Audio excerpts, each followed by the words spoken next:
Gostaria de falar um pouco sobre ser espiritual em dias trabalhosos.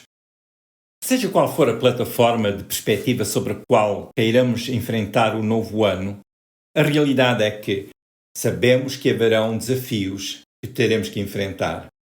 Os desafios podem ser desagradáveis ou podem ser enfrentados como sendo oportunidades que surgem. Como sabemos, estas oportunidades podem ser o resultado da nossa diligência pela vida ou podem ser acontecimentos inesperados. As oportunidades que surgirem como resultado da nossa diligência serão aqueles alvos para os quais trabalhamos. E ligado ao princípio de termos alvos para os quais trabalhamos, temos o aspecto da consciência e do sentimento com que trabalhamos. Um exemplo bíblico do que é trabalhar tendo alvos à vista é Eclesiastes capítulo 11, versículo 6, que nos diz: Pela manhã semeia a tua semente, à tarde não retires a tua mão, porque tu não sabes qual prosperará, se esta, se aquela, ou se ambas igualmente serão boas.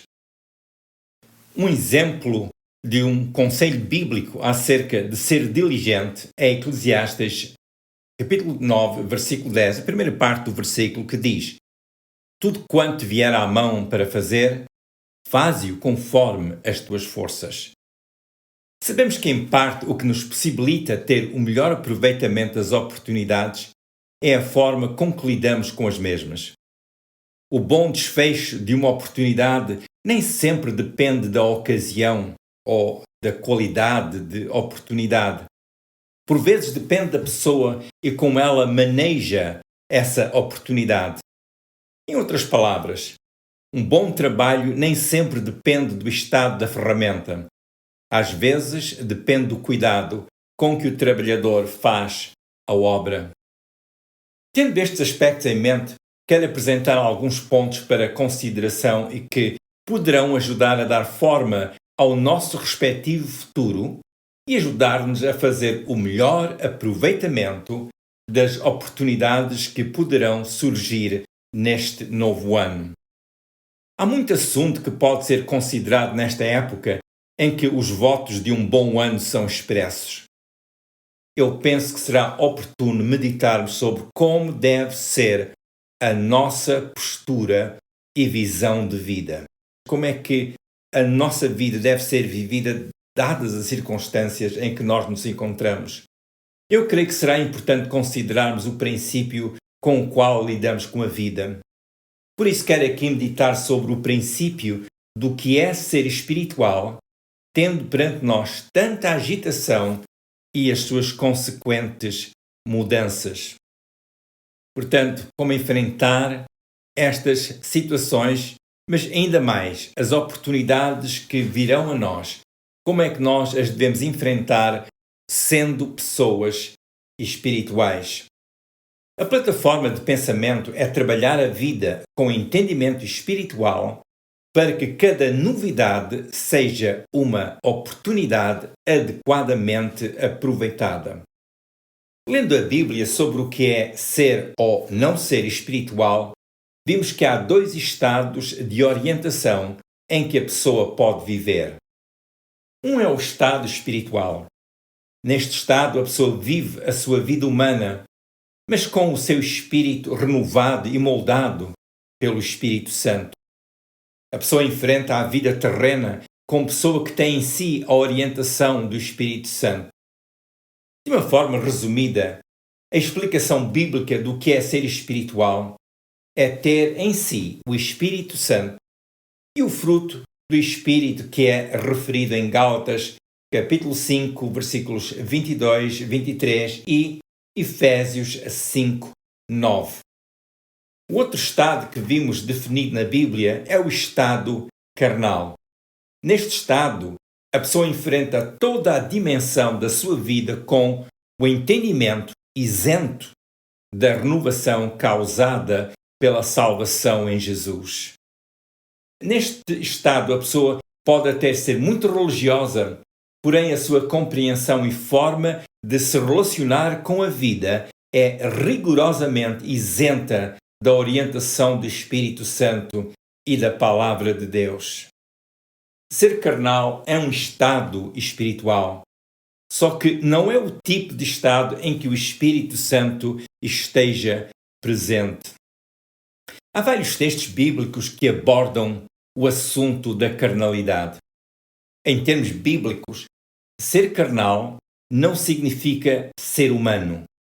Antes, significa dar lugar a qualidades contrárias ao que é a obra natural do Espírito Santo na vida do discípulo de Jesus. Vamos ver alguns exemplos do que é que significa ser carnal. Fiz aqui um breve aproveitamento. Ser carnal é quando a pessoa se apega à visão materialista, ao egoísmo, aos desejos da carne. Ser carnal é ser dado aos ciúmes, à ira, à desunião. Ser carnal é ter parte em planos nos quais o conselho bíblico não é respeitado. Ser carnal é pôr de parte a orientação ou o instinto que é moldado pelo poder da Palavra de Deus e pela inspiração do Espírito Santo.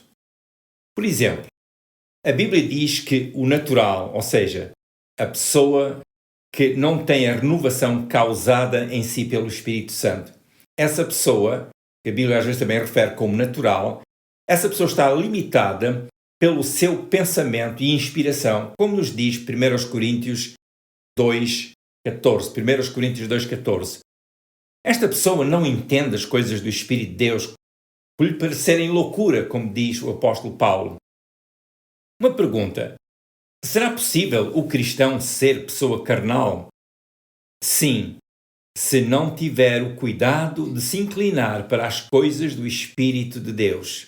Encontramos na Bíblia referências que indicam que é possível o cristão ser carnal no seu entendimento e na sua conduta. Por exemplo, em 1 Coríntios capítulo 3, versículo 3, Paulo diz que algumas das pessoas da igreja da cidade de Corinto eram carnais, dada a sua inveja, a contenda, e porque andavam segundo os homens, isto é, andar com pessoas que não conheciam a salvação em Jesus. Em Gálatas capítulo 5, versículos 16 a 26, Gálatas 5, 16 a 26, Paulo dá instrução sobre o que é andar em Espírito e ser guiado pelo Espírito. Mas, pelo meio, ele também comenta sobre o que é ser carnal. E o oposto ao ser espiritual é ser carnal, é dar lugar às obras da carne que o apóstolo refere nos versículos 19 e 21. Portanto, Gálatas capítulo 5, versículos 19 a 21. Paulo diz que quem pratica estas coisas não herdará o reino de Deus. Neste trecho, Paulo diz também que a carne cobiça contra o espírito. Ou seja, a carne tem uma paixão pelas coisas que são contra o Espírito de Deus. Perante este ensino do apóstolo, compreendemos que ser carnal é sustentar um tipo de espírito que é contra o ministério do Espírito Santo. E ainda em Romanos capítulo 8, versículos 6 e 7, Romanos 8, versículos 6 e 7, lemos o seguinte: porque a inclinação da carne é morte, mas a inclinação do Espírito é vida e paz. Porquanto a inclinação da carne é inimizade contra Deus, pois não é sujeita à lei de Deus, nem em verdade o pode ser. A lei de Deus referida no versículo 7 são os princípios santos de Deus e que estão expostos nas Escrituras. O carnal, porque se dá ao ambiente profano, simplesmente não sabe estar sujeito à lei de Deus. Talvez saiba imitar estar sujeito à lei de Deus, mas estará vazio quanto à piedade. A inclinação da carne é morte, ou seja, é estar sem a vida da salvação em Jesus e sem a presença do Espírito Santo. Esta qualidade de vida constitui inimizade contra Deus. No estado carnal, como nos mostra Romanos 8, 7, não é possível estar sujeito à lei de Deus. O carnal simplesmente não pode seguir a sua vida e ao mesmo tempo ter sobre si a cobertura da lei de Deus, pela qual é dada vida à pessoa que crê. É possível alguém tentar imitar o espiritual sem que tenha consagrado a sua vida a Jesus? Vejamos o que Paulo escreveu em 2 Timóteo capítulo 3, versículo 5. 2 Timóteo 3, 5. Tendo a aparência da piedade, mas negando a sua eficácia ou negando a eficácia dela. Depois de ter comentado sobre as qualidades das pessoas que são amantes de si próprias, em 2 Timóteo capítulo 3, versículos 1 a 4, 2 Timóteo 3, versículos 1 a 4, o apóstolo disse: essas pessoas, tendo a aparência da piedade. A palavra piedade significa ter reverência para com Deus. Esta qualidade pode ser imitada por qualquer ator. Sim, o carnal pode cultivar a aparência da piedade. E como nos indica o texto bíblico, onde há somente a aparência de piedade, aí há também a recusa do seu poder. Como diz o apóstolo, tem a aparência da piedade, mas nega a sua eficácia ou nega o seu poder. A imitação da piedade ou a imitação do que é ser espiritual poderá satisfazer a curiosidade ou os interesses do carnal. Porém, a mesma imitação produz sempre resultados pesarosos, ou seja, um peso que vem sobre a pessoa. A imitação, por muitos adornos que possa ter, não produz o ambiente onde o Espírito de Deus possa operar. Paulo diz, neste texto de 2 Timóteo capítulo 3, que na imitação não há o poder que existe onde há na realidade aquela comunhão com Deus e que é indicada pela piedade. Como nos mostra 2 Timóteo capítulo 3, versículo 5, há uma eficácia ligada à piedade. A palavra eficácia, traduzida do texto original do grego, é a palavra poder.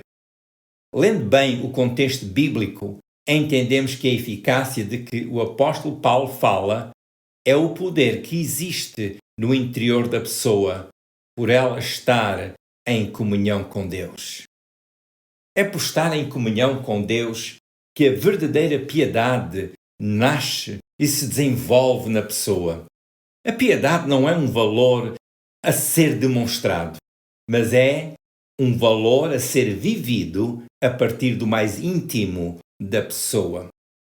É interessante reparar que 2 Timóteo capítulo 3 começa com uma advertência do apóstolo Paulo a Timóteo. Tomemos bem nota do que o apóstolo Paulo escreveu em 2 Timóteo capítulo 3, versículo 1. Sabe, porém, isto, que nos últimos dias sobrevirão tempos trabalhosos. Ao ler o capítulo 3 de 2 Timóteo, não podemos deixar de pensar que este texto é tão atual para os nossos dias. Estes dias têm sido tão trabalhosos. A palavra trabalhosos no texto grego infere que são dias oprimidos e difíceis de lidar com eles. Perante o que estaria à frente de Timóteo, Paulo disse: conhece este facto. Saber desta realidade sobre os dias que seriam conhecidos por dias trabalhosos, no sentido em que Paulo escreve, é estar preparado e ser sábio. Sabendo como serão os dias, Paulo acrescentou em 2 Timóteo, capítulo 3, versículo 14, o seguinte conselho a Timóteo: tu, porém, permanece naquilo que aprendeste e de que foste inteirado, sabendo de quem o tens aprendido. Permanece naquilo que aprendeste. Ou seja, Timóteo, permanece no Evangelho, permanece na palavra de Deus, permanece na piedade, que é o fruto de viver em Jesus. Ao dizer, sabendo de quem tens aprendido, Paulo está a dizer a Timóteo: Timóteo, tu conheces-me e sabes como eu tenho vivido. Em outras palavras, Paulo não estava a fazer uma historiazinha religiosa para ser ensinada aos mais novos. Paulo estava a dizer: é assim que eu tenho vivido e tu, Timóteo, sabes acerca destas coisas. Ou seja, Paulo não estava a ser um ator, ele estava a ser genuíno com Timóteo e a partilhar uma experiência real da vida, uma experiência que tem base nas Escrituras e que é a obra do Espírito Santo, é resultado da obra do Espírito Santo na pessoa que está salva em Jesus. Eu creio que para os discípulos de Jesus, mais que nunca, o seu cuidado deve ser estar com a sua mente submissa ao Espírito de Deus, a mente, o pensamento sujeita ao Espírito Santo. Como já lemos em Romanos 8:6, este versículo ensina-nos que a mente do Espírito é vida e paz. É desta vida, é desta paz que o mundo anda à procura, mas sem querer abraçar de coração a piedade de que o apóstolo Paulo fala. Porém, o espiritual, por ser pessoa que é receptiva ao Espírito Santo, essa pessoa desfruta da vida e paz que vem do Espírito de Deus.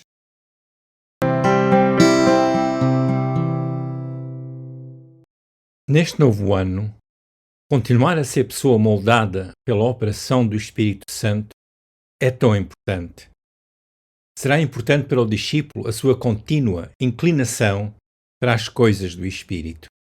O Espírito Santo, sendo o conselheiro dos discípulos, procura testificar com os filhos de Deus. Será importante dar tempo à comunhão que temos com o Espírito Santo. Como é que se inicia esta comunhão com o Espírito Santo? É começar por receber Jesus como Salvador, que veio ao mundo morrer pelos nossos pecados. A Bíblia ensina-nos que a pessoa que tem Cristo em si, que essa pessoa tem também o Espírito Santo. Pode ler mais sobre este assunto em Romanos capítulo 8, versículos 9 a 11. Romanos 8, versículos 9 a 11. Se ainda não recebeu Jesus, será oportuno vir a Deus e confessar que aceita Jesus como seu Salvador. Este princípio de receber Jesus é de vital importância. A quem receber Jesus, como diz o Evangelho segundo São João, capítulo 1, versículo 12, João 1, 12, essa pessoa receberá o poder para ser chamada filho ou filha de Deus. No próximo segmento, vamos dar continuidade a esta reflexão com o título Visão de Destino. E o tema por detrás disto realmente é ter o Espírito Santo e ser espiritual nestes dias trabalhosos. Entretanto, todos os dias fale com Deus Pai em oração. Faça a sua oração sempre em nome de Jesus. Todos os dias, leia um pouco da Bíblia. Sempre que possa, frequente uma igreja que ensina o pleno Evangelho de Jesus. E, conforme as oportunidades, fale com outras pessoas acerca da razão de Jesus ter vindo ao mundo. Oro a Deus que o novo ano esteja cheio de oportunidades para a manifestação da multiforme bênção de Deus na sua vida. Feliz Ano Novo! Para mais informação sobre estes assuntos bíblicos, entre em contato comigo usando o e-mail exposto ao longo do vídeo e também nesta janela informativa. Se desejar ser notificado pelo YouTube sobre as próximas reflexões, poderá clicar no botão por baixo do vídeo onde diz Subscribe ou Subscreve. Partilhe esta reflexão com outras pessoas.